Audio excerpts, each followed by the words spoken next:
2. I call the member for Burdekin. Thank you, Mr Speaker. Mr Speaker, during the last parliamentary sittings I had the pleasure of meeting with Kim Hughes, Louise Martin and Tammy Irons from the Isolated Children's Parents Association, or ICPA, as it is commonly known throughout rural Queensland. The ICPA is the parent body representing rural and remote families all over Queensland, with over 1,200 members and interests across all aspects of rural and remote education, from early childhood to tertiary education. The ICPA has, for many years, worked tirelessly with the Education Department to ensure students in rural and remote areas receive equity in education wherever they live. Mr Speaker, ICPA has called on the Premier to reconsider the inclusion of an ICPA representative on the recently formed Anti-Cyberbullying Task Force.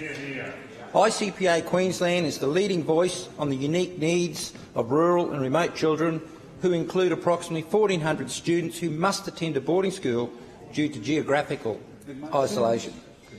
Given that the trigger for this task force was largely as a result of the tragic events of a geographically isolated boarding school student in the Northern Territory, targeted rural and remote representation is of the utmost importance. This group of students deserve nothing less. With Year 7 now the first year of secondary school, our rural and remote children are often attending boarding school from the age of 11. The move to boarding school, often thousands of kilometres away, is without doubt one of the biggest and challenging transitions these children will ever make. The majority have either come from a very small school or a distance education background where they have been taught in a home schoolroom by their mother or a governess.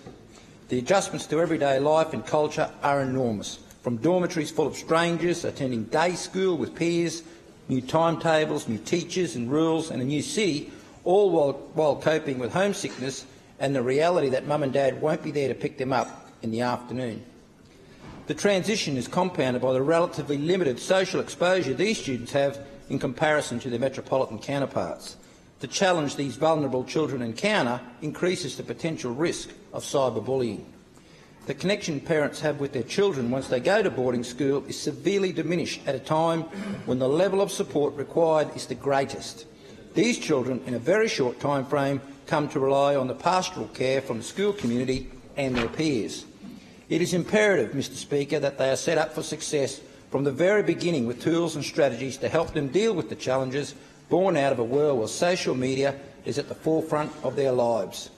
Mr Speaker, I want to add my voice to the ICPA Queensland and call on the Premier to reconsider adding an ICPA representative to the Anti-Cyberbullying Task Force, or alternatively a representative from the Australian Boarding Schools Association.